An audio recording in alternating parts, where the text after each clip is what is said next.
So let's have a look through the day's newspapers. Alison Sargent's joining us here, and we're going to start here in France. The country here is commemorating 200 years since the death of the former emperor, Napoleon Bonaparte. That's right, Stuart. A man with a complex legacy. The Élysée Palace here in France has made it very clear that to commemorate is not to celebrate. As we read in Le Figaro, Emmanuel Macron is really looking for the right tone as he faces these ceremonies that are going to be held today. Basically, not too flattering, but not too repentant either.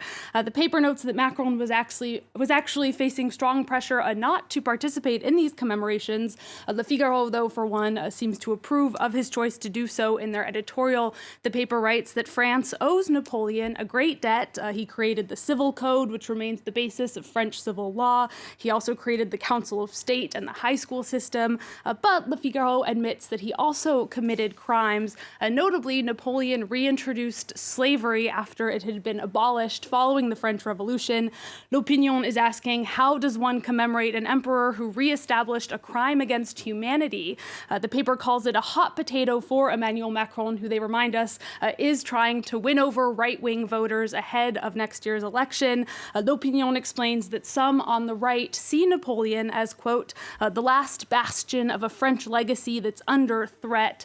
So if Emmanuel Macron is too critical today, that could really backfire for him as well. Yeah, difficult to get that balance right. Emmanuel Macron may tread lightly then, but France's Communist paper is not holding back their criticism today. Yeah, L'Humanité has strong words for Napoleon today. On their front page, they're talking about the poison of Bonapartism. The paper writes that Emmanuel Macron is preparing to pay formal tribute to, quote, a fallen emperor, gravedigger of the Republic, a despot drunk on conquests that devastated Europe. L'Humanité also has an article explaining that in the French Antilles, these bicentennial commemorations are being experienced as somewhat of an insult. One local politician called Napoleon the executioner of Guadeloupeans. Instead, L'Humanité says many prefer to commemorate the man that you see represented by the statue in this photo. That's Louis Delgrès. He led the resistance against Napoleon's troops in Guadeloupe.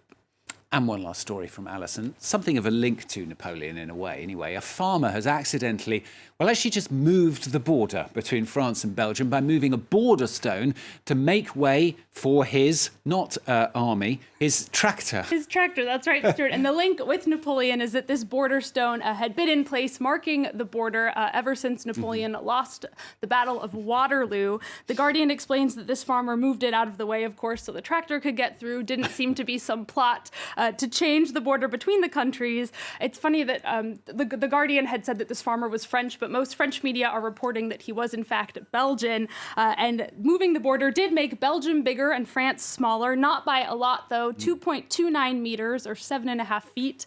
The paper writes that the mayor of the nearby Belgian village was amused by the enlargement of his town, but he did warn that the stone would have to be moved back or there could be a diplomatic incident. Very true. Thank goodness so many noticed. I mean, 2.29 meters. Big difference. Makes a big difference.